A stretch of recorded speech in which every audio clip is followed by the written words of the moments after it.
नमस्कार मेरी प्यारी लॉयल फैमिली, मैं हूं आपका दोस्त मनीष और स्वागत है आपका आपके अपने चैनल राज की बात पर।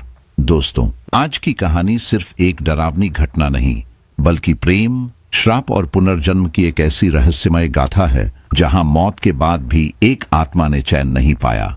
क्योंकि यह कहानी है जिग्नेश और चंद्रसेन की, एक आदमी जो अपने पापों के बोझ तले दबा हुआ था और एक ऐसी हवेली की जहां हर दीवार में उस अपराध का रहस्य छिपा था। एक पुरानी आत्मा उर्मिला जो सदियों से मुक्ति की खोज में थी, लेकिन क्या वह इस बार अपनी छांव से मुक्त हो पाएगी? क्या जिग्नेश अपने पाप का प्रायश्चित कर सकेगा या फिर हवेली का श्राप उसे हमेशा के लिए जकड़ लेगा? तो दोस्तों, यह कहानी आपको ले जाएगी एक ऐसे रहस्यमय सफर पर जहां हर कदम पर छिपा है दर्द और डर, और हर रहस्य को छिपाती है हवेली की दीवारें। अगर यह कहानी आपको डर और रोमांच से भर दे तो लाइक कीजिए, कमेंट कीजिए और चैनल राज की बात को सब्सक्राइब करना मत भूलिए, क्योंकि हम हर बार उतरते हैं उस अंधेरे में जहां मृत्यु भी लौट आती है और डर अमर हो जाता है। तो तैयार हो जाइए, क्योंकि आज हम चलने वाले हैं उस हवेली की ओर जहां श्राप और प्रेम दोनों एक साथ बंधे हुए हैं। चलिए शुरू करते हैं। मेरा नाम जिग्नेश है और मैं राजस्थान के जयपुर जिले के एक छोटे से गांव खेडली का रहने वाला हूं। उम्र 25 साल है और सच कहूं तो चोरी मेरे लिए पेशा नहीं बल्कि एक आदत बन चुकी है जो जैसे मेरे खून में समा गई हो। जब पहली बार चोरी की थी तब मेरे मन में बस रोमांच था, लेकिन वह आदत धीरे धीरे मेरी जिंदगी का हिस्सा बन गई। हमारे गांव का माहौल ही कुछ ऐसा था जैसे रेत के विशाल टीले, वीरान सड़कों पर हवाओं का सन्नाटा और लोग जो मुझे देखकर या तो डरते थे या फिर आकर्षित होते थे। लोग अक्सर कहते हैं कि मैं चालाक हूं, लेकिन मेरी असली ताकत मेरे दिमाग की योजनाओं में है जो हमेशा मुझे नए खतरे की ओर खींच लाती है। हमारी टोली में 5 लोग हैं। अमर, जो हमारी ताकत है और किसी भी लड़ाई में पीछे नहीं हटता। छोटू, जिसकी फुर्ती और चालाकी हमारी हर चोरी को आसान बना देती है। भीम, जो थोड़ा लालची है लेकिन भरोसेमंद भी है और डरपोक होते हुए भी जब जरूरत पड़ती है हिम्मत जुटा लेता है। और मैं जिग्नेश, जो योजनाओं का मास्टरमाइंड हूं। हम सब मिलकर गांव और आसपास के इलाकों में कई चोरी कर चुके थे, लेकिन अब हमारी लालसा कुछ बड़ा और खतरनाक करने की ओर बढ़ रही थी। एक रात शराब के नशे में हम रंजीतगढ़ हवेली की बात करने लगे। यह हवेली राजा विक्रमादित्य सिंह और उनकी बेटी उर्मिला की थी, जो कभी यहाँ रहते थे। हवेली के खंडहर आज भी अपने वैभव और रहस्य की गवाही देते हैं। हमारे दादाजी अक्सर हवेली की कहानियां सुनाया करते थे। कहते थे कि रानी उर्मिला का श्राप अब भी हवेली में मौजूद है और जो भी उस खजाने को पाने की कोशिश करेगा उसकी मौत तय है।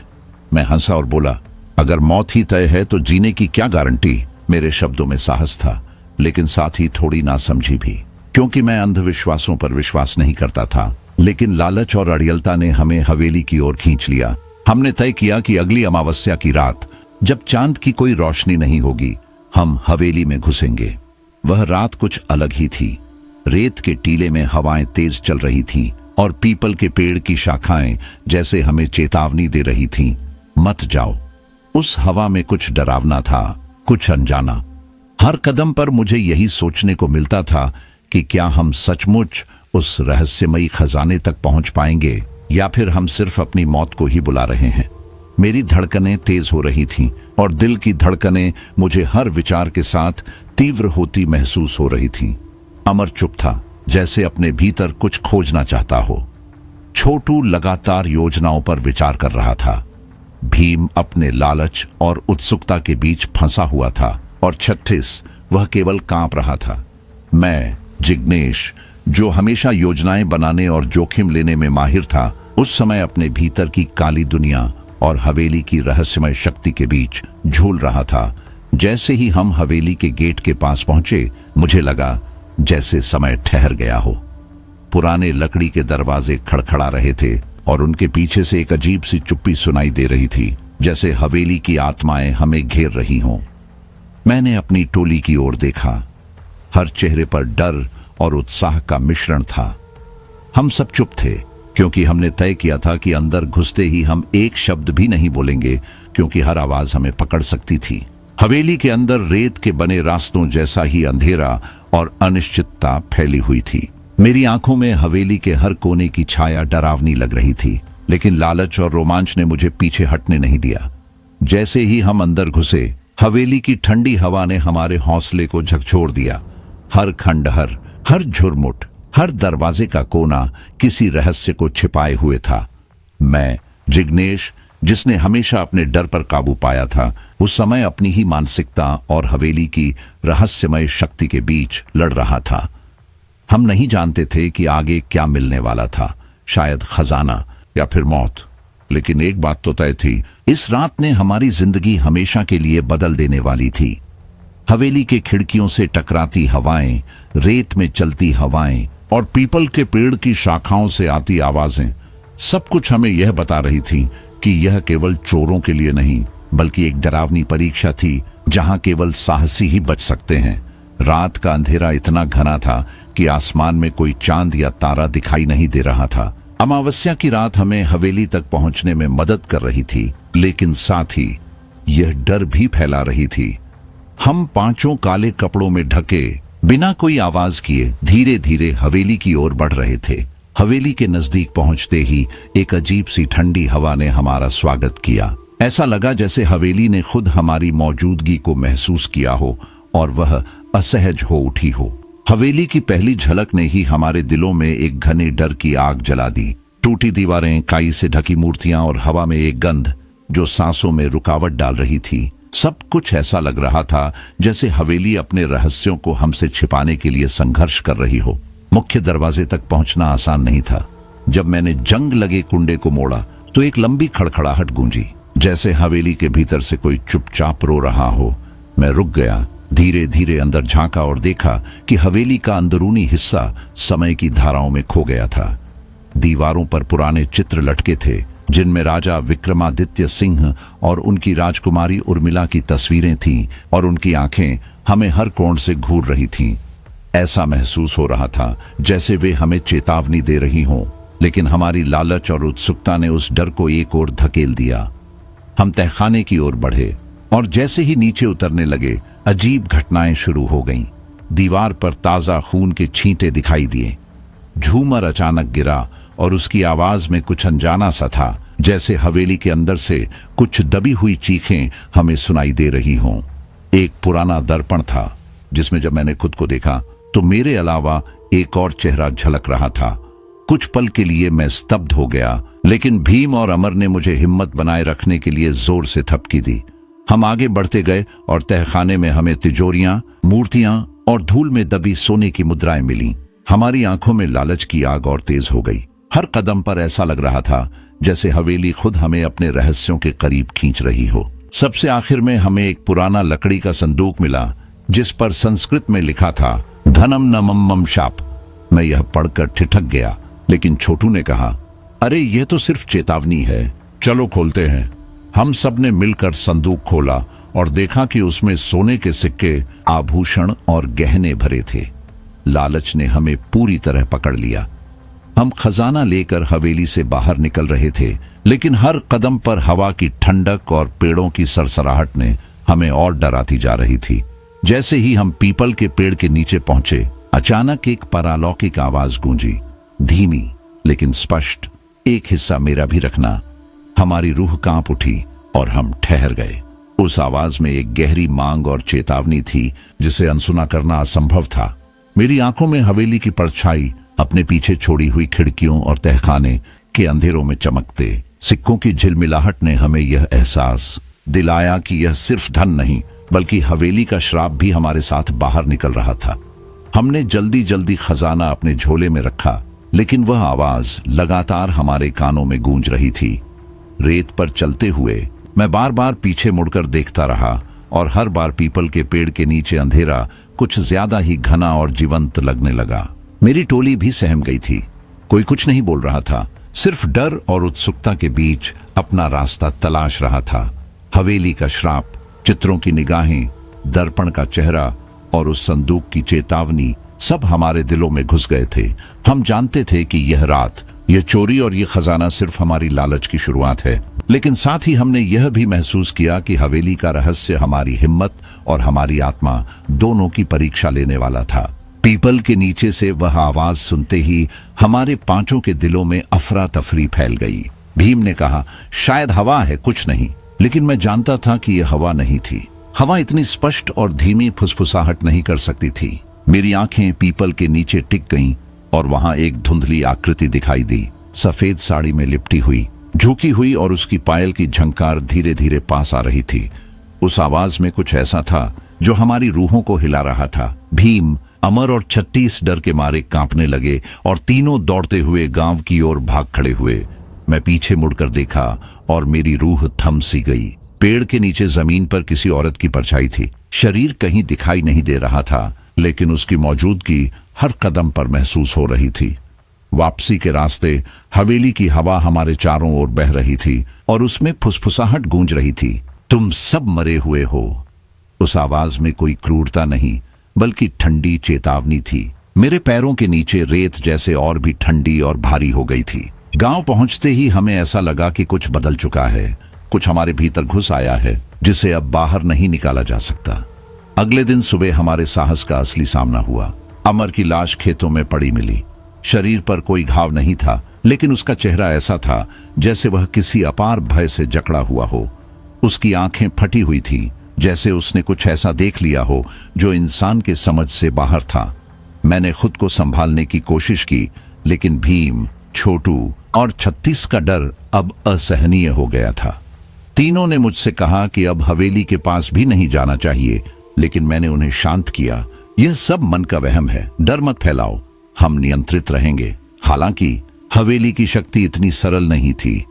उसी रात छोटू को एक सपना आया जिसमें रानी उर्मिला उसे खजाना लौटाने के लिए कह रही थी। उसकी आवाज इतनी प्रबल और सजीव थी कि छोटू नींद में ही उठ गया और कुएं की ओर चल पड़ा। मैं यह नहीं जानता कि उसने यह सब सचमुच किया या सपना उसे नियंत्रित कर रहा था, लेकिन अगले दिन उसकी लाश कुएं में पाई गई।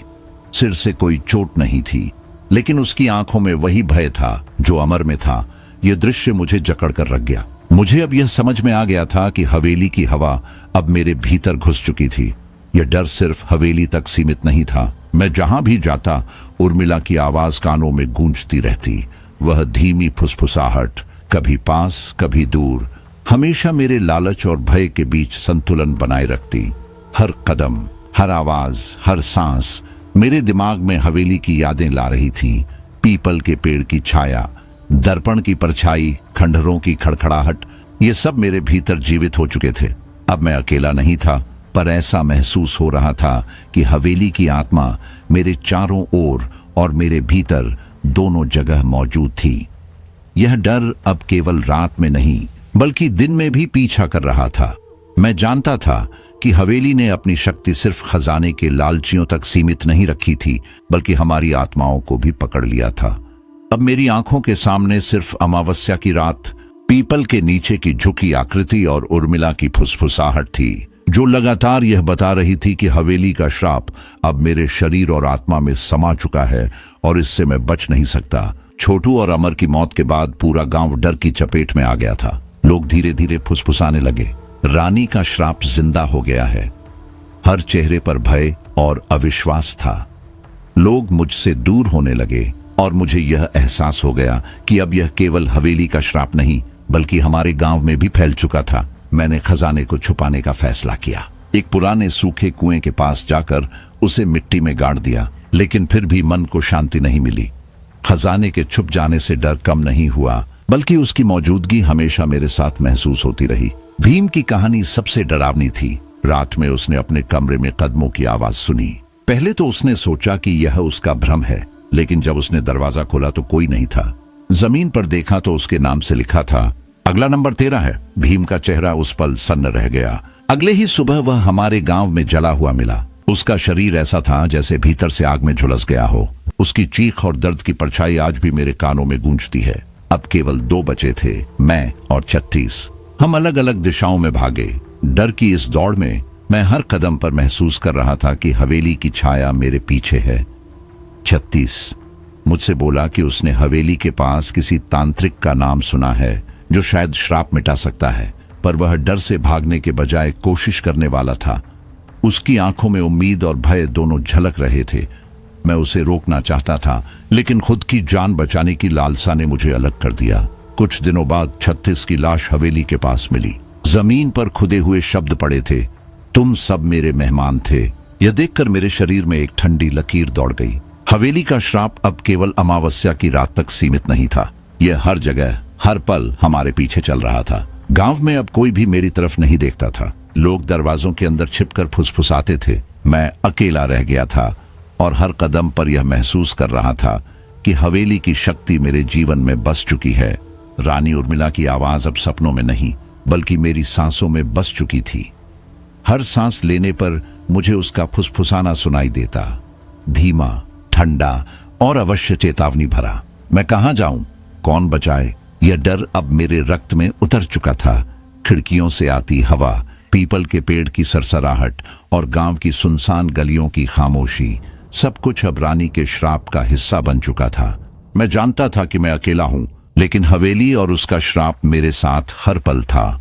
मेरा मन अब केवल जीवित रहने और श्राप से बचने की सोच में लगा था, लेकिन साथ ही यह एहसास भी हो रहा था कि हवेली ने अपने शिकार को पकड़ लिया है और मेरे बचने की उम्मीद शायद बस एक भ्रम है।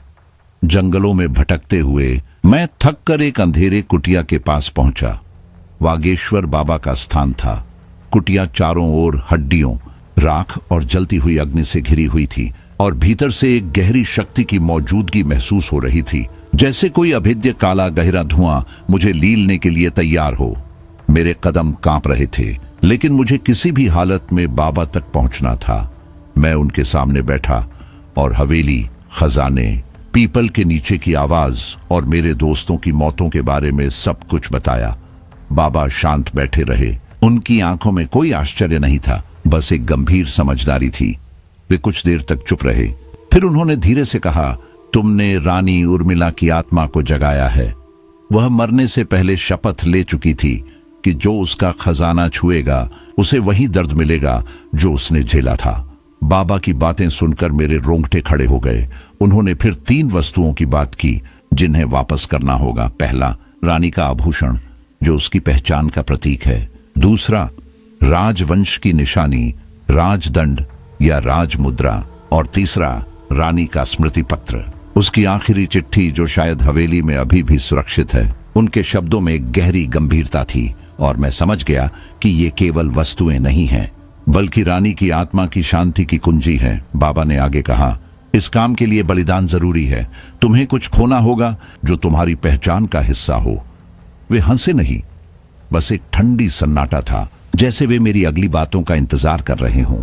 तुम्हारा लालच, तुम्हारा नाम या तुम्हारी जिंदगी, उन्होंने कहा। मैं ठिठक गया। मेरे मन में भय और समझदारी दोनों ने कब्जा किया। मैंने महसूस किया कि अब सिर्फ साहस ही काम नहीं आएगा, बल्कि मेरी सच्चाई और मानसिक शक्ति भी परखी जाएगी। बाबा ने बताया कि यह काम अमावस्या की तीसरी रात को करना होगा, जब आत्मा सबसे शक्तिशाली और संवेदनशील होती है। फिर उन्होंने मुझे एक ताबीज और लाल मिट्टी का डिब्बा दिया। जो भी अंदर रखोगे उसे सच्चे मन से लौटाना। यदि मन अशुद्ध होगा तो आत्मा का क्रोध तुम्हें नहीं छोड़ेगा। मैंने ताबीज को पकड़कर महसूस किया कि उसमें किसी प्रकार की ऊर्जा है जो मेरी इच्छाओं और भय दोनों को पहचान रही थी। बाबा के चेहरे पर गंभीरता थी, लेकिन उनकी आंखों में यह भी था कि यदि मैं सही तरीके से काम करूं तो श्राप से मुक्ति संभव है। मैं हवेली की ओर लौटने का निश्चय करता हूं, अपने भीतर डर और लालच के बीच संतुलन बनाते हुए। जैसे ही मैंने कदम बढ़ाए, हवा में फुसफुसाहट गूंज उठी, धीमी, ठंडी और भयभीत करने वाली। जिग्नेश, अब देर हो चुकी है। मेरे दिल की धड़कन तेज हो गई। मैंने पीछे मुड़कर देखा तो केवल अंधेरा था, लेकिन वह अंधेरा भी किसी चेतावनी की तरह जीवित लग रहा था। मेरी सांसें तेज हो रही थीं और हर कदम पर हवेली की यादें और श्राप की गूंज मेरे कानों में आ रही थीं। मैं जानता था कि अब रास्ता केवल आगे है। मेरे मन में डर था, लालच था, लेकिन एक उम्मीद भी थी कि यदि मैं बाबा के बताए अनुसार सब कुछ सही तरीके से लौट आऊं तो उर्मिला की आत्मा को शांति मिलेगी और मेरा जीवन फिर कभी पहले जैसा नहीं होगा। हवेली की तरफ बढ़ते हुए मैं अपने हाथ में ताबीज और मिट्टी का डिब्बा कसकर पकड़ता हूँ और हर कदम पर फुसफुसाहट मुझे याद दिलाती है कि यह यात्रा सिर्फ खजाने की नहीं बल्कि मेरे जीवन और आत्मा की भी परीक्षा है। वागेश्वर बाबा से मिला ताबीज गले में डालकर मैं फिर उसी रास्ते पर निकला जहां से मेरी जिंदगी ने भय और मौत की ओर कदम बढ़ाए थे। रात की हवा ठंडी थी, लेकिन उसके भीतर एक अजीब भारीपन था। रंजीतगढ़ हवेली दूर से ही दिख रही थी, वही टूटी दीवारें, वही पीपल का पेड़ जिसकी शाखाएं अब और भी झुकी हुई लग रही थीं, जैसे मुझे रोकना चाहती हो। मेरे कदम अपने आप उस दिशा में बढ़ रहे थे जहां कभी मैंने अपने साथियों के साथ लालच की शुरुआत की थी। हवा में सड़न और धूप की मिली जुली गंध थी, जैसे किसी ने पुराने घावों पर आग रख दी हो। हवेली के पास पहुंचते ही दरवाजे खुद ब खुद चरमराते हुए खुल गए। वह आवाज किसी स्वागत जैसी नहीं थी, बल्कि एक चेतावनी जैसी थी। तू लौट आया है। मैंने ताबीज को कसकर पकड़ लिया और हवेली के भीतर कदम रखा। अंदर की हवा ठंडी थी, लेकिन उसमें किसी की मौजूदगी महसूस हो रही थी। मैंने चारों ओर देखा और दिल दहल गया। दीवारों पर मेरे 4 साथियों के चेहरे उकेरे हुए थे। अमर, छोटू, भीम और 36 के चेहरे खून से बने थे और उनकी आंखें जैसे मुझे घूर रही थीं। मैं कांप गया, पर खुद को संभालते हुए आगे बढ़ा। ताबीज हल्का हल्का गर्म होने लगा, मानो किसी अदृश्य शक्ति से भिड़ रहा हो। हवेली की हर दीवार फुसफुसा रही थी, जैसे हर कोना मेरे कदमों की आवाज से ज्यादा जिंदा हो। जब मैं तहखाने की ओर बढ़ रहा था, एक बंद कमरा अपने आप खुल गया। दरवाजे की चरमराहट के साथ ठंडी हवा का झोंका आया और भीतर अंधेरा गहराने लगा। उस कमरे के बीचों बीच एक पुराना संदूक रखा था। मैंने साहस जुटाकर उसे खोला तो उसमें एक पुरानी डायरी रखी हुई थी, जिस पर धूल जमी हुई थी।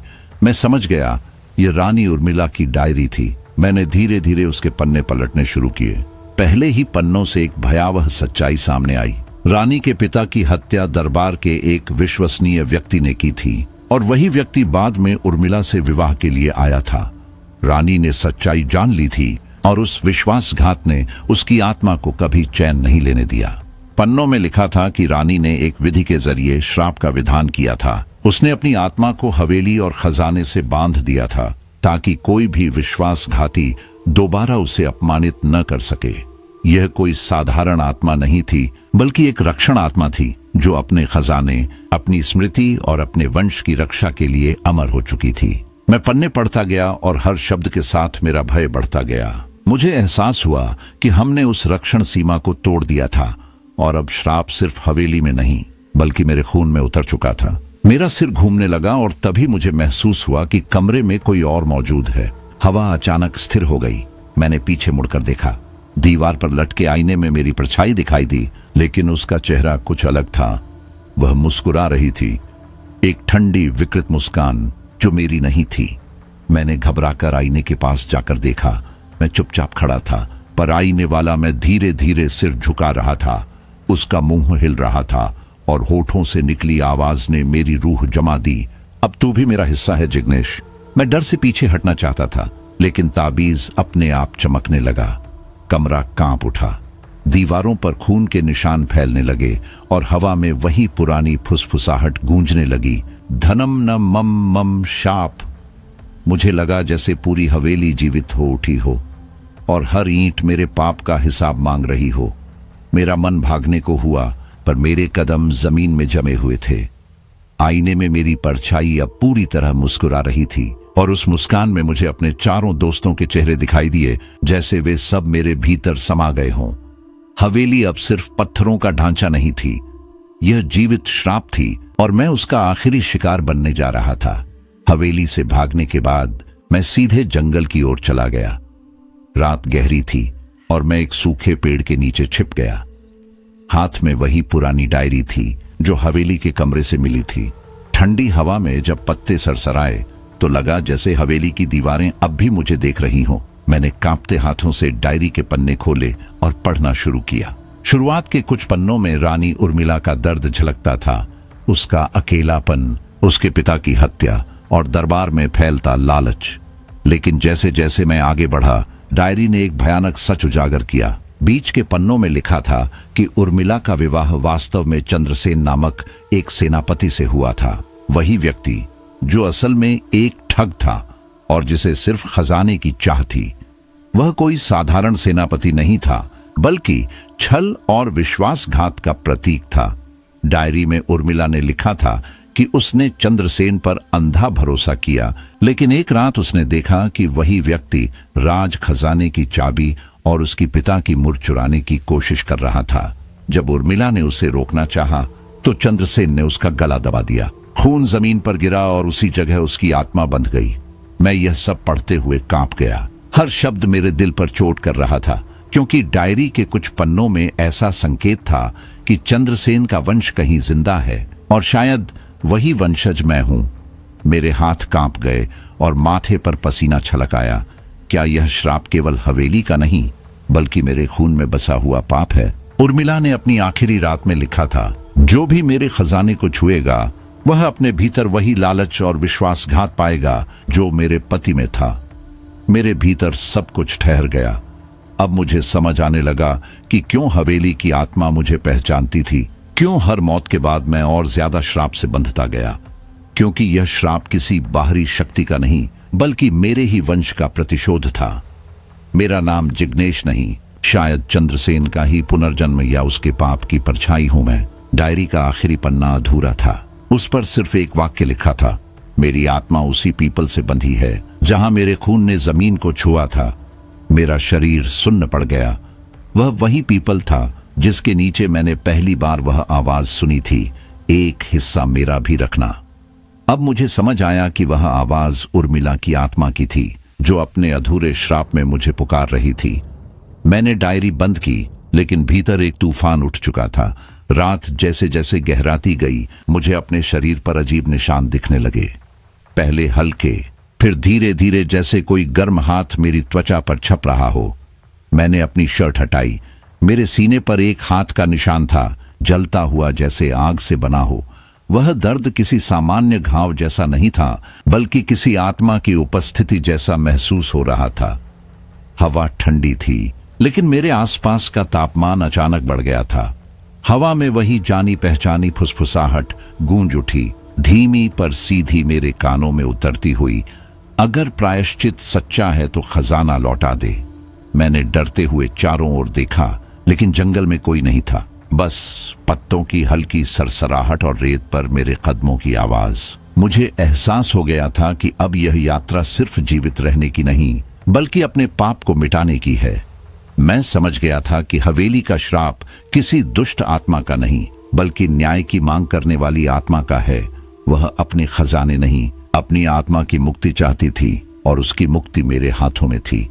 उस रात मैंने आकाश की ओर देखा, जहां कोई तारा नहीं था, सिर्फ घना अंधेरा था। और उस अंधेरे में मुझे लगा जैसे उर्मिला की आंखें मुझे देख रही हैं, इंतजार कर रही हैं कि क्या मैं उसके श्राप को खत्म कर पाऊंगा। रात का समय था, चांद आसमान में था, मगर उसकी रोशनी हवेली तक नहीं पहुंच रही थी। चारों ओर बस गहरा अंधेरा और सन्नाटा फैला हुआ था। मैंने वागेश्वर बाबा की बात याद करते हुए रानी उर्मिला का हार अपने थैले से निकाला, वही सोने का आभूषण जो हमने तहखाने में तिजोरी से उठाया था। मेरे हाथ कांप रहे थे और मन में डर की लहरें उठ रही थीं। जब मैं हवेली के पास पहुंचा तो लगा जैसे हवेली सांस ले रही हो। दीवारों पर परछाइयां अपने आप हिल रही थीं, जैसे उनमें जान आ गई हो। दरवाजा बिना छुए खुल गया और एक ठंडी हवा मेरे चेहरे से टकराई। मैं अंदर गया तो लगा कि हवेली अब पहले जैसी नहीं रही। हर चीज मुझे पहचान रही थी। छत से मकड़ी के जाले झूल रहे थे, फर्श पर बिखरी धूल में जैसे कदमों के निशान खुद बन रहे थे। मैं धीरे धीरे उस आंगन में पहुंचा जहां हमने पहली बार खजाना निकाला था। वहां अब अंधेरे के बीच एक हल्की नीली चमक थी। मैं जानता था कि यही जगह है जहां से हमने वह हार उठाया था। मैंने कांपते हाथों से आभूषण जमीन पर रखा और जैसे ही वह मिट्टी को छुआ, चारों ओर की हवा अचानक भारी और ठंडी हो गई। मेरी सांस अटकने लगी और मुझे लगा जैसे कोई मेरे पीछे खड़ा है। मैंने धीरे से मुड़कर देखा। दीवार पर उर्मिला की परछाई झिलमिलाने लगी थी। वह परछाई धीरे धीरे सजीव होने लगी, आकार लेने लगी। कुछ ही पल में मेरे सामने एक स्त्री की आकृति उभरी, सफेद वस्त्रों में लिपटी, लंबे बालों से टपकता लाल रंग जैसे खून हो, और उसकी आंखें, वे आंखें मेरे भीतर झांक रही थीं। उनमें दर्द नहीं बल्कि शिकायत थी। जैसे कह रही हो तुम लौटाने नहीं छुपाने आए हो। मैंने पीछे हटने की कोशिश की, लेकिन मेरे पैर जैसे जमीन में धंस गए थे। डर से मेरा गला सूख गया। मैंने कांपती आवाज में कहा, मैं तुम्हारा हार लौटा रहा हूं, अब मुझे छोड़ दो। लेकिन वह कुछ नहीं बोली, बस उसकी आंखें और पास आने लगीं। उसकी परछाई मेरे पैरों के पास तक फैल गई। मुझे ऐसा लगा जैसे जमीन फिसल रही हो, हवेली घूम रही हो। मैंने भागने की कोशिश की, दरवाजे की ओर दौड़ा, लेकिन बाहर पहुंचते ही हवेली के आंगन की मिट्टी कांपने लगी। पीपल के नीचे की जमीन से जैसे कोई अदृश्य शक्ति मुझे खींचने लगी। मेरे कदम रुक गए और मैं जमीन पर गिर पड़ा। चारों ओर अंधेरा था, लेकिन उस अंधेरे में भी मुझे उस स्त्री की परछाई दिखाई दे रही थी। उसकी आंखों में अब गुस्सा नहीं, बल्कि एक अजीब ठंडापन था, जैसे वह मेरी आत्मा में झांक रही हो। तभी मेरे गले में लटक रहा वागेश्वर बाबा का दिया हुआ ताबीज अचानक गर्म हो उठा। पहले हल्का सा ताप महसूस हुआ, फिर वह इतनी तेजी से चमकने लगा कि मुझे अपनी आंखें बंद करनी पड़ी। जैसे ही मैंने आंखें खोली, वह आकृति धुंध में बदल चुकी थी। हवा में उसकी आवाज गूंजी, बहुत धीमी मगर साफ, और फिर सन्नाटा छा गया। हवेली शांत हो गई, जैसे कुछ हुआ ही ना हो। मैं जमीन पर गिरा हुआ था, मेरी सांसें तेज चल रही थीं। हाथ उठाकर देखा तो हथेली पर कुछ जला हुआ था। पास लाकर देखा, वहां एक शब्द खुदा था, पहला। मेरा शरीर कांप रहा था। मैंने ताबीज को कसकर पकड़ा और चारों ओर देखा, लेकिन अब वहां कुछ नहीं था, बस हवेली की दीवारें जिन पर नमी और समय की परत जमी थी। लेकिन मैं जान गया था कि यह सिर्फ शुरुआत है। पहला अर्पण पूरा हुआ है, पर आगे जो आने वाला है वह शायद मेरे वश में नहीं। जब मैंने हवेली से बाहर कदम रखा तो लगा जैसे पीपल का पेड़ मुझे देख रहा हो। उसकी पत्तियां बिना हवा के भी हिल रही थीं, जैसे किसी अदृश्य आत्मा ने उन्हें छू दिया हो। मैंने पीछे मुड़कर आखिरी बार हवेली को देखा और महसूस किया कि उर्मिला की उपस्थिति अब भी वहां है, सिर्फ इस इंतजार में कि मैं बाकी दो वस्तुएं कब लौटाऊंगा। उस रात में हवा में वही आवाज सुनता हुआ जंगल की ओर चला गया, जहां हर पेड़ की छाया मुझे यही याद दिला रही थी, पहला अर्पण पूरा हुआ है, अब बाकी दो का इंतजार है। वागेश्वर बाबा का दिया हुआ ताबीज अब धीरे धीरे काला पड़ने लगा था, जैसे उसकी रोशनी मेरी आत्मा की तरह बुझती जा रही हो। बाबा ने मुझसे कहा था, हर अर्पण आत्मा को शांत करता है, लेकिन याद रख, जितनी वह आत्मा शांत होती है उतना ही तेरा अस्तित्व भी टूटता जाता है। उनकी यह बात अब मेरे मन में गूंजने लगी थी, क्योंकि मैं महसूस कर रहा था कि मेरा शरीर अब पहले जैसा नहीं रहा। नींद गायब हो चुकी थी, आंखों के नीचे काले घेरे, चेहरा थका हुआ, और मन में बस एक ही डर, क्या मैं वाकई बच पाऊंगा या यह हवेली मुझे भी अपने अंदर समा लेगी। अब बारी थी दूसरे प्रतीक की, राजवंश की निशानी, राजमुद्रा की। यह वही सुनहरी मोहर थी जो हवेली के तहखाने से मैंने अपने हाथों से उठाई थी, और तब से उसका भार मुझे हर दिन भीतर से दबा रहा था। उस रात जब मैं राजमुद्रा लेकर हवेली की ओर चला तो रास्ते में गांव के कुछ लोग मिले। वे मुझे देखकर पीछे हट गए, जैसे किसी भूत को देख लिया हो। एक बूढ़ा आदमी बुदबुदाया, कल रात हवेली से किसी औरत की हंसी आई थी, लंबी, ठंडी और दर्द भरी। मेरा दिल धड़क उठा, लेकिन अब पीछे मुड़ने की हिम्मत नहीं थी। मुझे सब कुछ खत्म करना था, चाहे इसकी कीमत मेरी जान ही क्यों ना हो। जैसे ही मैं हवेली के पास पहुंचा, हवा में एक अजीब सड़न और धूप की मिली जुली गंध फैल गई। दरवाजा खुद खुल गया और अंदर का सन्नाटा जैसे मेरा स्वागत कर रहा था। इस बार हवेली जिंदा लग रही थी, दीवारें सांस ले रही थीं, फर्श पर चलने की आवाज मेरे कदमों से पहले सुनाई दे रही थी। हर दिशा में कोई अनदेखी निगाहें मेरा पीछा कर रही थीं। मैं सीधे उस जगह पहुंचा जहां पहली बार तिजोरी मिली थी। मिट्टी हिल रही थी, जैसे किसी ने अंदर से करवट ली हो। मैंने कांपते हाथों से राजमुद्रा जमीन पर रखी। जैसे ही वह मिट्टी से टकराई, हवेली के अंदर एक कंपन हुआ। दीवारों से लाल रंग बहने लगा। नहीं, वह रंग नहीं था, वह खून था। मैं पीछे हट गया, पर खून दीवारों से टपककर फर्श तक आने लगा। तभी हवेली में मेरे दोस्तों की आवाजें गूंज उठी। अमर, छोटू, भीम, छट्टी सब एक साथ बोल रहे थे, हमारी मौत तूने खरीदी थी जिग्नेश, तूने ही हमें मारा। उनकी आवाजों में दर्द नहीं, गुस्सा था, और मैं उस गुस्से से खुद को बचा नहीं पा रहा था। मेरे कान बजने लगे, आंखों के सामने धुंध छा गई। मैंने चिल्लाकर कहा, मैंने कुछ नहीं किया, मैं बस अपनी गलती सुधार रहा हूं, लेकिन हवेली को मेरी सफाई नहीं चाहिए थी। मुझे लगा जैसे हर ईंट, हर दरवाजा, हर परछाई मेरे खिलाफ खड़ी हो गई हो। तभी एक ठंडी हवा चली और उसके बीच सफेद धुएं से एक आकृति बनने लगी। वह थी रानी उर्मिला। इस बार वह पहले जैसी नहीं थी। उसकी उपस्थिति और भी प्रबल थी। उसके चेहरे पर कोई दर्द नहीं था, बस एक शांति भरी क्रूरता थी। उसकी आंखें सीधे मेरी आत्मा में उतर रही थीं। उसने पहली बार अपनी आवाज में कहा, सिर्फ वस्तु लौटाने से श्राप नहीं टूटेगा जिग्नेश, तुझे वह लौटाना होगा जो तू है। उसकी आवाज में एक गूंज थी, जैसे समय खुद बोल रहा हो। मेरे पैरों के नीचे की जमीन ठंडी हो गई और हवा में वही पीपल की सरसराहट गूंजने लगी, जैसे पूरा जंगल उसकी आज्ञा मान रहा हो। मैं गिर पड़ा और उसी पल मेरी हथेली पर फिर कुछ जलता हुआ महसूस हुआ। जब देखा तो उस पर अब दूसरा शब्द खुदा था, दूसरा। मेरी सांसें भारी हो रही थीं और मैंने देखा कि ताबीज आधा जल चुका था। उसकी डोरी धुएं में बदल रही थी। मैंने उसे पकड़ा तो हाथ झुलस गया। उस पल मुझे एहसास हुआ कि श्राप अब सिर्फ हवेली या आत्मा का नहीं रहा, वह मेरे अंदर पहुंच चुका है। मेरी नसों में जैसे आग दौड़ रही थी और हर धड़कन में उर्मिला की फुसफुसाहट थी। मैं हवेली से बाहर भागा, लेकिन हवा मेरे पीछे थी। पीपल के नीचे से आवाज आई, अभी एक बाकी है। मैंने मुड़कर देखा तो हवेली के दरवाजे अपने आप बंद हो गए और अंधकार ने पूरा आकाश ढक लिया। मेरे मन में एक ही बात गूंज रही थी, अंतिम अर्पण बाकी है और शायद उसी के साथ मेरा जीवन भी समाप्त होगा। अमावस्या की तीसरी रात थी, वही रात जिसका इंतजार न जाने मैं कर रहा था या डर रहा था। वागेश्वर बाबा की आवाज अब भी मेरे कानों में गूंज रही थी, आखिरी अर्पण सबसे कठिन होगा, क्योंकि इस बार लौटानी चीज नहीं, तू खुद है। मेरे गले में लटकता ताबीज अब लगभग जल चुका था। उसकी राख मेरी गर्दन पर फैल गई थी। मुझे मालूम था कि अब पीछे लौटने का कोई रास्ता नहीं। हवेली एक बार फिर मेरा इंतजार कर रही थी, जैसे कोई माँ अपने खोए हुए बच्चे को पुकार रही हो। पर यहाँ पुकार में ममता नहीं, सदियों पुराना दुख और श्राप छिपा था।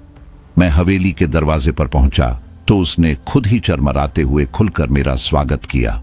हवा में राख की गंध थी और दीवारें अब पहले से अलग दिख रही थीं, जैसे हर ईंट में कोई चेहरा छिपा हो जो मुझे पहचानता हो। बाबा ने कहा था कि तीसरी वस्तु, रानी का स्मृति पत्र, हवेली के सबसे गहरे तहखाने में छिपा है। मैं नीचे उतरता गया। लकड़ी की सीढ़ियां टूटती, सांपों जैसी आवाज करती। हवा में अंधेरा घना होता जा रहा था और मेरे कदम खुद ब खुद भारी लगने लगे। हर दीवार पर पुराने राजवंश के चित्र थे, लेकिन अब उनके चेहरे मुड़े तड़े, विकृत और रक्त से सने हुए दिखाई दे रहे थे। मुझे महसूस हो रहा था कि हवेली अब मुझसे खेल रही है, रास्ता बदलती जा रही है। मैं एक ही जगह घूमता रहा, लेकिन हर बार दीवारें अपने आप खिसक जाती। जब मैं थक कर बैठा तभी फर्श से हल्की सी चमक उठी। मैंने हाथ बढ़ाया तो वहां मिट्टी में आधा दबा एक पुराना लिफाफा मिला। उसी पर खून के धब्बे थे। यह वही स्मृति पत्र था। मैंने कांपते हाथों से उसे खोला। अंदर रानी उर्मिला की आखिरी लिखावट थी, टेढ़ी मेढ़ी पर गहरी, अगर तेरा खून मेरा है तो मेरा श्राप भी तेरा होगा। यह पढ़ते ही मेरी सांसें रुक गईं। मेरे शरीर में जैसे बिजली दौड़ गई। तभी हवेली की दीवारें कांपने लगी, ऊपर से छत के टुकड़े गिरने लगे, फर्श फटने लगा और उसी टूटते अंधेरे के बीच रानी उर्मिला की आत्मा प्रकट हुई। पर इस बार वह गुस्से में नहीं थी। उसका चेहरा शांत था, मगर आंखों में सदियों का दुख झलक रहा था। उसकी सफेद साड़ी अब रक्त से नहीं सनी थी, बल्कि प्रकाश में नहाई हुई लग रही थी। उसने मेरी तरफ देखा और धीरे से कहा, तेरे भीतर वही लालच बहता है जिसने मुझे मारा। खुद को छोड़ दे तो मैं भी मुक्त हो जाऊंगी। उसकी आवाज में कोई डर नहीं था, बस एक विनती थी, एक दर्द था जो मृत्यु से भी गहरा था। उस पल मुझे सब समझ आ गया। यह श्राप केवल खजाना चुराने का नहीं था, बल्कि उस पहचान का था जो मेरे भीतर पल रही थी, जिग्नेश, जो अपने पूर्वज के पाप को दोहराता जा रहा था। मुझे एहसास हुआ कि मेरा बलिदान जीवन नहीं बल्कि पहचान है। जब तक मैं जिग्नेश रहूंगा तब तक उर्मिला की आत्मा बंद ही रहेगी। मेरे भीतर का लालच, गर्व और नाम ही उस श्राप की जड़ थे। मैंने पीपल के पेड़ के नीचे एक गड्ढा खोदा, वही पेड़ जहां से यह सब शुरू हुआ था। मैंने उसमें हवेली से लाया हुआ सारा खजाना रखा, साथ ही बाबा का दिया ताबीज और अपनी अंगूठी जो मेरे नाम की निशानी थी। मैंने कांपती आवाज में कहा, अब मेरा नाम मिटा दो, मेरा लालच भी। यह कहते हुए मुझे ऐसा लगा जैसे हवा रुक गई हो। चारों ओर एक गहरा सन्नाटा छा गया। अचानक आसमान में बिजली चमकी और हवेली की खिड़कियां अपने आप बंद हो गईं। पीपल का पेड़ जो हमेशा हवा में कांपता रहता था, पहली बार स्थिर हो गया। उसकी पत्तियां थम गई, जैसे किसी अदृश्य शक्ति ने सब कुछ रोक दिया हो। उसी पल जमीन के नीचे से हल्की गुनगुनाहट उठी और मैं महसूस कर सकता था कि मिट्टी मेरे पैरों के नीचे गर्म हो रही है। मैंने नीचे देखा, वहां से खून रिस रहा था, लेकिन वह खून मेरा नहीं था। वह शायद रानी उर्मिला का था, जो अब मिट्टी में मिलकर मुक्त हो रही थी। आसमान में बादल हटने लगे। पहली बार चांद की हल्की किरण पीपल के पत्तों से झांकी। हवेली अब शांत थी, जैसे सदियों का बोझ उतर गया हो। मुझे लगा जैसे कोई अदृश्य हाथ मेरे सिर पर रखकर कह रहा हो, अब तू आजाद है। मेरी आंखों से आंसू निकल पड़े और उसी पल मुझे एहसास हुआ, जिग्नेश अब नहीं रहा। बस एक खाली शरीर था जिसने अपने नाम, अपने पाप और अपने लालच को हवेली की मिट्टी में दफन कर दिया था। लेकिन जब मैं मुड़ा तो देखा, हवेली की सबसे ऊंची खिड़की से उर्मिला की आकृति मुझे देख रही थी, मुस्कुराती हुई, शांत और शायद पहली बार मुक्त। जब मैंने आखिरी अर्पण पूरा किया और पीपल के नीचे सब कुछ मिट्टी में दबा दिया, तो सोचा था कि अब सब खत्म हो चुका है। लेकिन कहानी यहीं खत्म नहीं हुई। मैं अगले दिन वागेश्वर बाबा की कुटिया की ओर लौटा ताकि उन्हें बताऊं कि श्राप टूट चुका है। मगर जब मैं वहां पहुंचा तो जो देखा उसने मेरे रोंगटे खड़े कर दिए। कुटिया राख में बदल चुकी थी। चारों ओर जलने की गंध और हवा में राख के कण तैर रहे थे।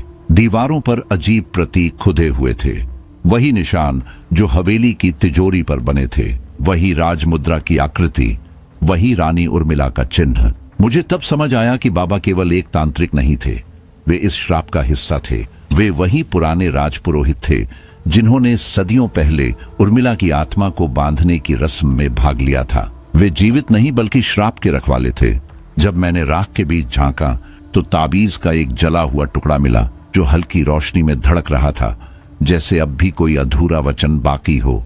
मैं धीरे धीरे हवेली की ओर लौटा, लेकिन रास्ते में कुछ अजीब होने लगा, जैसे मेरी आंखों के सामने दुनिया बदल रही हो। हवेली की ओर बढ़ते हर कदम पर मुझे अपने अतीत की झलकियां दिखने लगीं। धुंधले दृश्य, पुराने कपड़े, राजसी गलियारे और उर्मिला का चेहरा। वह मुस्कुरा रही थी जैसे किसी पुराने समय की याद हो, पर उसके पीछे छिपा था एक गहरा दर्द। मुझे लगा जैसे किसी और का जीवन मेरी आंखों के सामने जीवंत हो गया हो और मैं बस दर्शक नहीं, उसका हिस्सा था।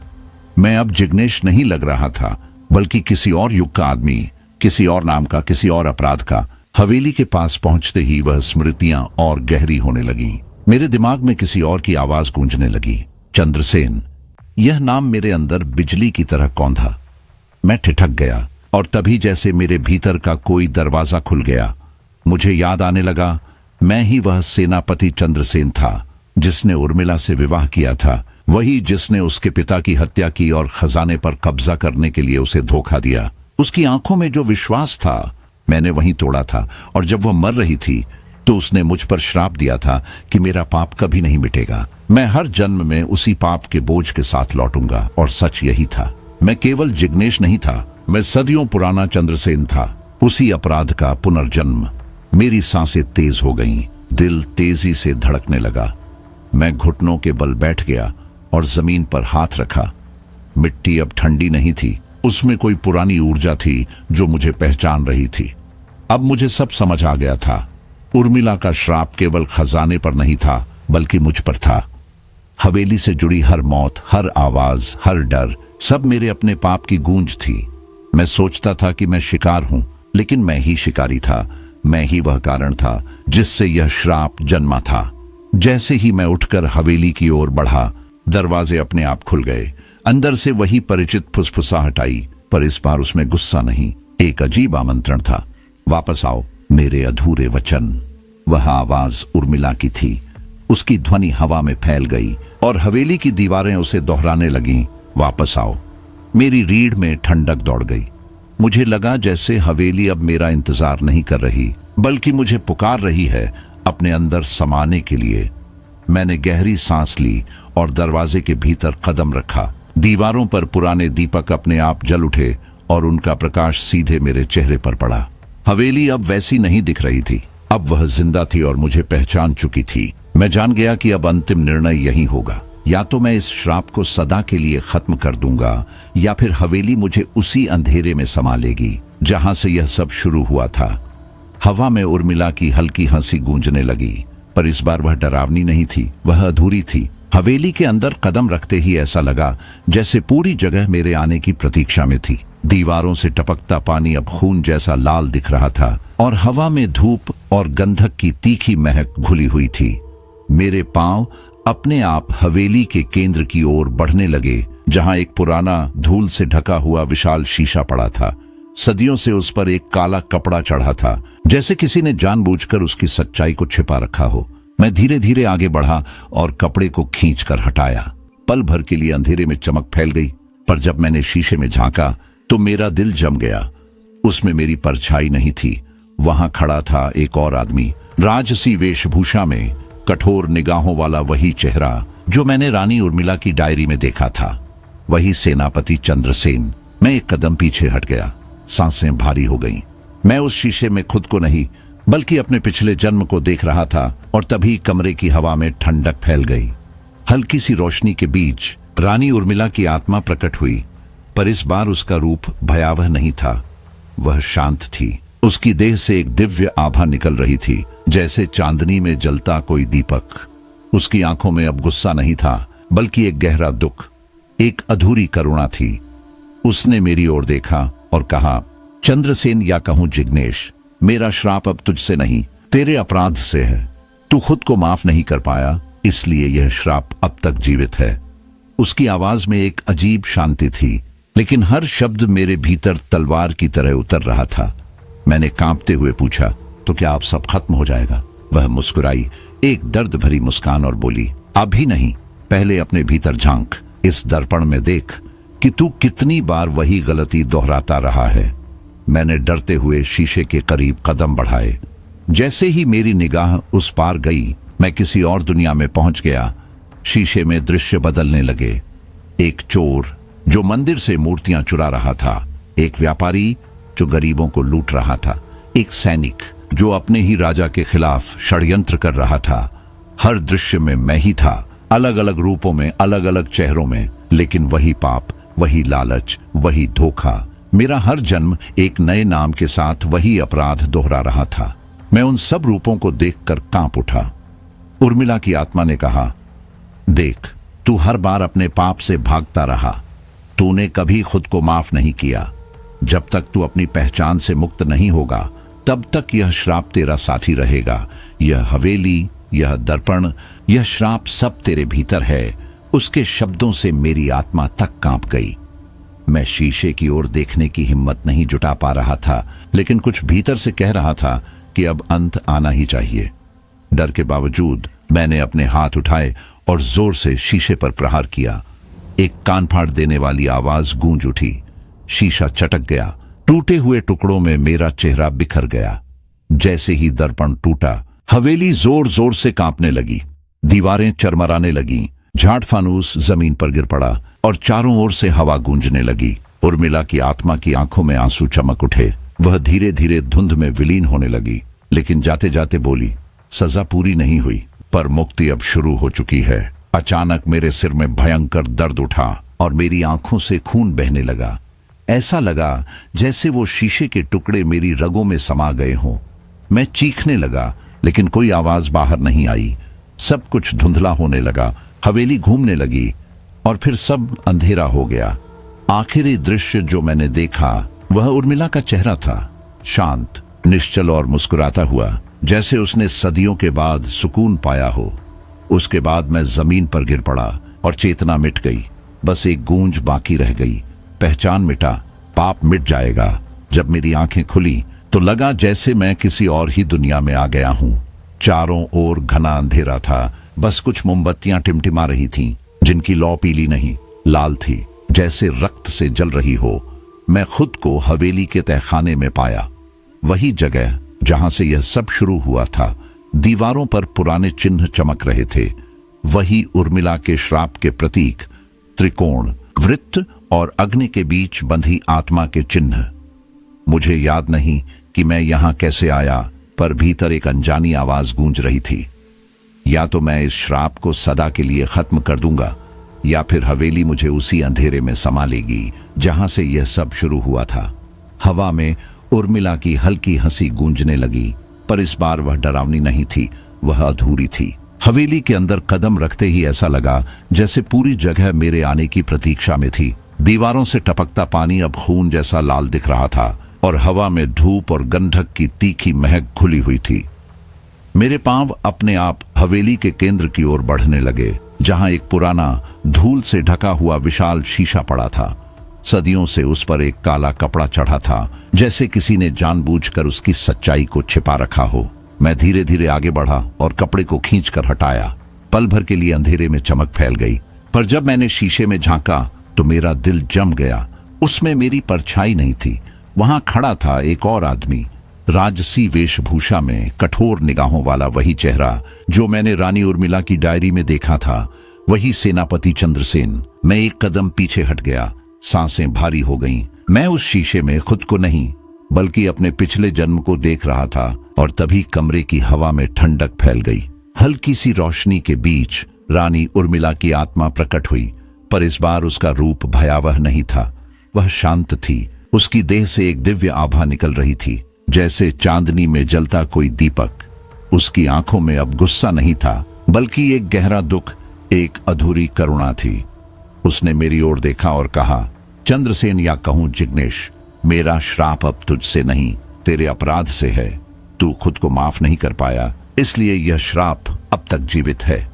उसकी आवाज में एक अजीब शांति थी, लेकिन हर शब्द मेरे भीतर तलवार की तरह उतर रहा था। मैंने कांपते हुए पूछा, तो क्या अब सब खत्म हो जाएगा? वह मुस्कुराई, एक दर्द भरी मुस्कान, और बोली, अभी नहीं, पहले अपने भीतर झांक, इस दर्पण में देख कि तू कितनी बार वही गलती दोहराता रहा है। मैंने डरते हुए शीशे के करीब कदम बढ़ाए। जैसे ही मेरी निगाह उस पार गई, मैं किसी और दुनिया में पहुंच गया। शीशे में दृश्य बदलने लगे। एक चोर जो मंदिर से मूर्तियां चुरा रहा था, एक व्यापारी जो गरीबों को लूट रहा था, एक सैनिक जो अपने ही राजा के खिलाफ षड्यंत्र कर रहा था। हर दृश्य में मैं ही था, अलग अलग रूपों में, अलग अलग चेहरों में, लेकिन वही पाप, वही लालच, वही धोखा। मेरा हर जन्म एक नए नाम के साथ वही अपराध दोहरा रहा था। मैं उन सब रूपों को देखकर कांप उठा। उर्मिला की आत्मा ने कहा, देख, तू हर बार अपने पाप से भागता रहा, तूने कभी खुद को माफ नहीं किया। जब तक तू अपनी पहचान से मुक्त नहीं होगा, तब तक यह श्राप तेरा साथी रहेगा। यह हवेली, यह दर्पण, यह श्राप सब तेरे भीतर है। उसके शब्दों से मेरी आत्मा तक कांप गई। मैं शीशे की ओर देखने की हिम्मत नहीं जुटा पा रहा था, लेकिन कुछ भीतर से कह रहा था कि अब अंत आना ही चाहिए। डर के बावजूद मैंने अपने हाथ उठाए और जोर से शीशे पर प्रहार किया। एक कान फाड़ देने वाली आवाज गूंज उठी। शीशा चटक गया, टूटे हुए टुकड़ों में मेरा चेहरा बिखर गया। जैसे ही दर्पण टूटा, हवेली जोर जोर से कांपने लगी, दीवारें चरमराने लगीं, झाट फानूस जमीन पर गिर पड़ा और चारों ओर से हवा गूंजने लगी। उर्मिला की आत्मा की आंखों में आंसू चमक उठे। वह धीरे धीरे धुंध में विलीन होने लगी, लेकिन जाते जाते बोली, सजा पूरी नहीं हुई, पर मुक्ति अब शुरू हो चुकी है। अचानक मेरे सिर में भयंकर दर्द उठा और मेरी आंखों से खून बहने लगा। ऐसा लगा जैसे वो शीशे के टुकड़े मेरी रगों में समा गए हों। मैं चीखने लगा, लेकिन कोई आवाज बाहर नहीं आई। सब कुछ धुंधला होने लगा, हवेली घूमने लगी और फिर सब अंधेरा हो गया।